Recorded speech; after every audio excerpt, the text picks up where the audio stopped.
sloppy. Birria, Birria. You remind me of a West Side Story. I waited so long to eat this. It's probably cold. Okay.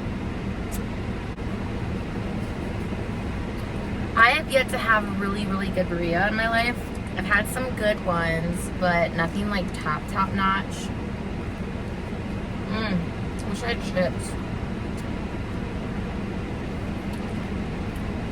I got me a big ass horchata. May I have a horchata, please? Do you have any horchatas? All right.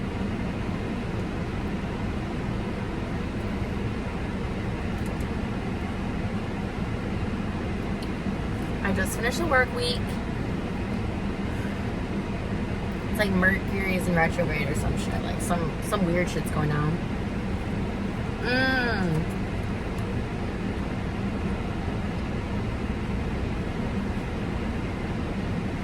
Soggy but good.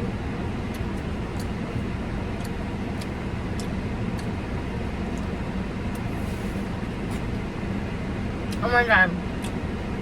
I'm still gonna talk about Paco and Catrao. Get used to it. Okay? Because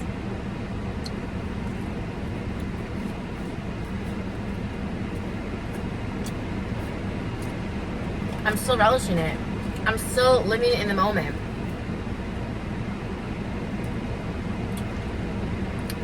It's so crazy how time works, because coming up this Saturday, which is Thursday right now, it's gonna be 2 weeks since Lola.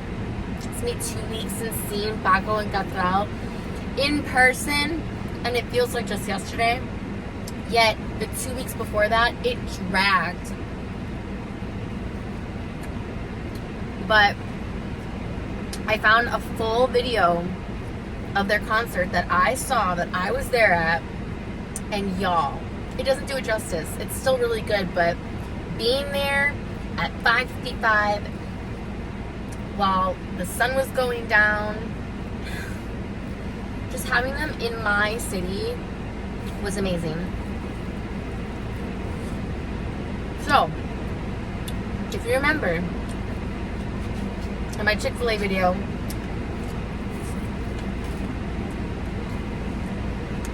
I specifically talked about how I was really far away at first, and I got closer and closer and closer. At the very end, I could see their eyes. Like, we were pretty close. So,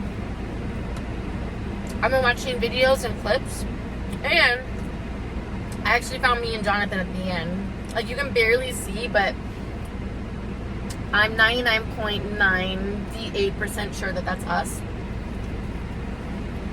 I remember where we were. Oh my god. And I watched the entire hour, rewatched it. They played for an entire hour. I swear it only felt like 20 minutes. Truly lived in the moment.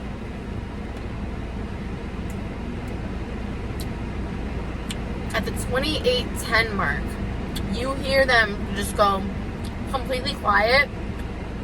Everybody was quiet. And you just hear some crazy batshit girl scream. And then right as she screams, everybody else screams at the front. Who was that batshit crazy person? It was me. And you know why? I specifically remember that moment. And I specifically remember talking to Jonathan about it. He's like, no, that was you. I remember, like, the second I heard it, I was like, that's me. And that, ladies and gentlemen, is how I lost my voice.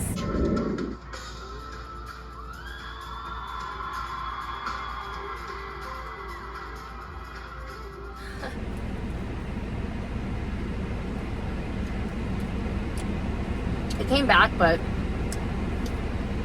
I don't think it'll ever be the same.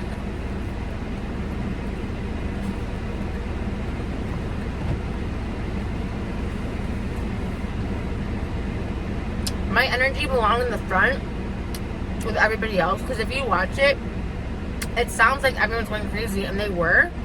But where I was at, like in the middle, to the side, it was not the vibe. So when I screamed, No one else was screaming in my section. Everybody who screamed was like towards the front. So, am I sad that I wasn't all the way in the front? Yes and no. But I could have been all the way at the front, but I just didn't. Not that I didn't want to ruin it, but I thought it would be too much, you know? Like being way up close. I don't need to be that close. It would have been nice, but my energy was needed in the back.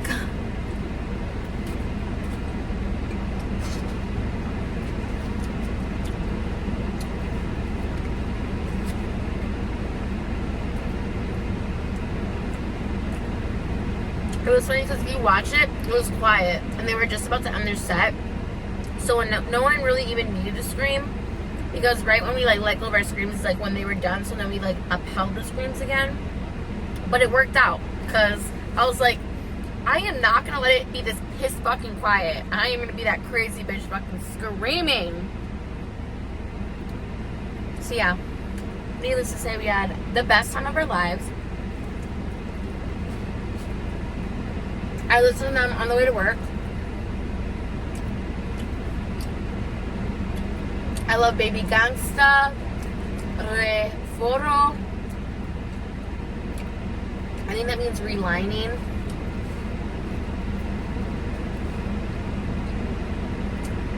And I thought about it. The reason why they're so good is because their music is truly the epitome of timeless. You know, everybody always comments on all their videos like, I'm 63 years old, I'm 75 years old, I'm 89 years old, and I listen to this music, and it's like, it's for everybody of all genres, all ages. They're forever. Para siempre. I told Jonathan, I don't think I'm ever going to love a band this much. And it's not like my early days of the early 2000s of like Backstreet Boys or B2K, Boys to Men from the 90s. It's not a, oh my god, like they're so hot, like I want to be with them. Like, yes, they're objectively attractive, but it's more of just talent. I'm not even like, it's not like a sexual thing. It's just, damn, these guys are fucking good.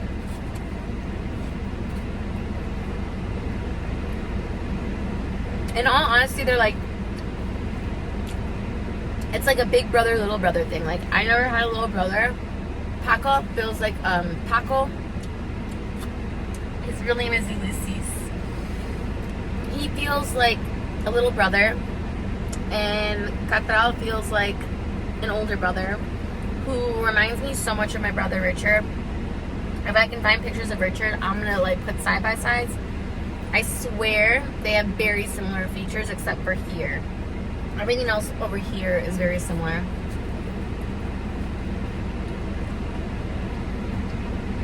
I love them both. Just amazing. I mean, someone was like commenting me like, oh, on the Chicago video, they're like, they didn't have the same energy as they did in Buenos Aires and wherever. Buenos Aires? Buenos Aires? Argentina. It's like, that's where they're from. Of course they're gonna have the most energy from where they're from. Chicago loved them and they love Chicago, y'all.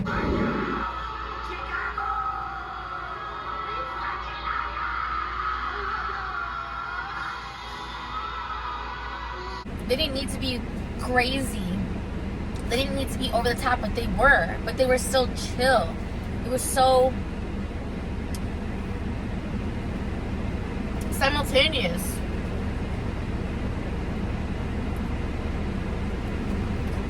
I just really felt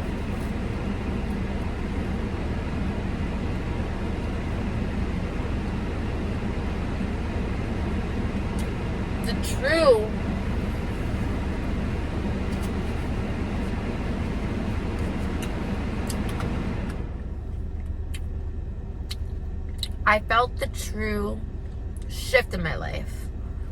Even if things just remain exactly the same for me, just on the inside, mentally, spiritually, at a soul level, anybody that I've ever dealt with in the past,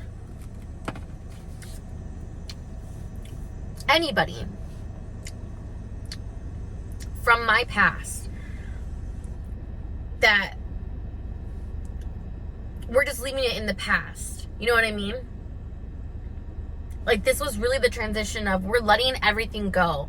We're letting go of all the bad relationships. Like, things that no longer serve us. Like, friendships that no longer serve us. Like, things that just, you know, all I need is me, myself, and God, and music. And food.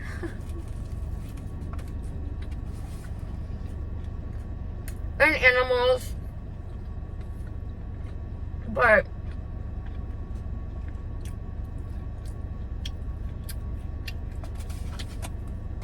they just mean a lot to me, I guess. And they mean a lot to a lot of people. I've just never seen anything like that. To experience it. What really gets me too are the haters. I'm gonna say haters because I used to be one of them when I didn't go to fucking Lola. And people say Lola, Lala. Look, it's spelled Lolla. I've been saying Lala my entire life. I think you can say it either or. But if it wants to be Lala, spell it Lala. I'm pretty sure it's Lola. But whatever. Everybody be talking shit like, oh, it's so commercialized now. Ugh. Lollapalooza isn't what it used to be because it's no longer owned by the people who created it. They sold it to Live Nation a long time ago. Which is probably why it was so overcrowded, because all they fucking care about is money. I will say though, supposedly they donate a bunch to nonprofits. So that's cool. But still, that was a lot of fucking people. At first they said 120 a day. Then they said 115 a day. Y'all be lying. That was way over minimum 150,000 people per day. Within a mile radius. Crazy. I still had a lot of fun.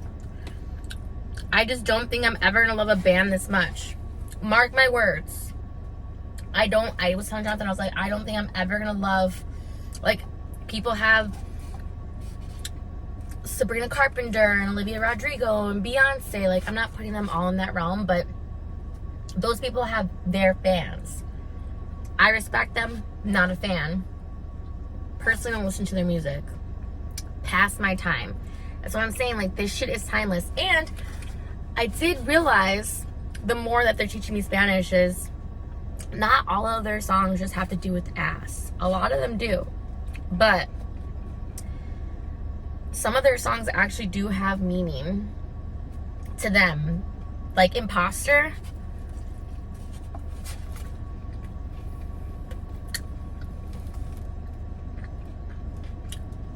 Imposter and Re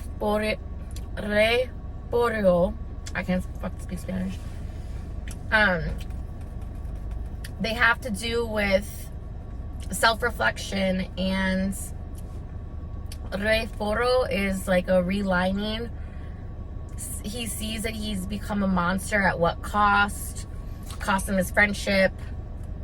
Just the whole fucking thing of fame. That was their whole thing, is like why they became famous. Because they took something and they ran with it. Something, they experienced it and they sang about it. They became famous too fast, and now they're selling their souls, they're turning on each other, but they came back to who they were. And like, bitch, shut the fuck up, I don't know what you're talking about. All I'm saying is, their songs are not only catchy, but they have meaning. Cottrell is something else. If y'all see, I'm gonna put the link down below. Fucking watch this shit. At least some of it. He does this crazy, like, heavy metal thing.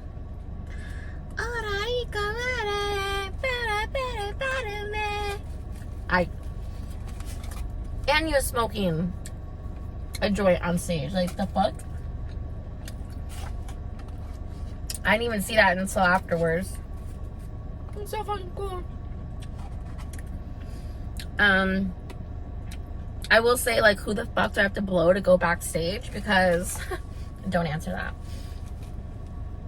There was some people backstage I saw, and they weren't even dancing. I'm like, if I was back there, my ass would be shaking. My doom bye, boom bye. Like, come on, let's go.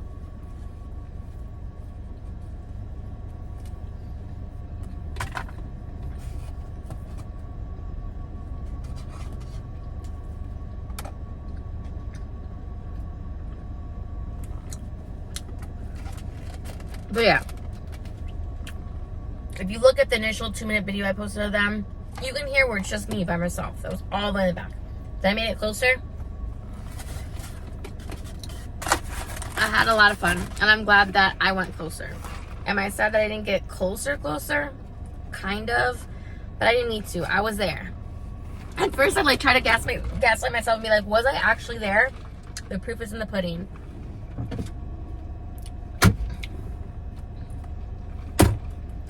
No napkins.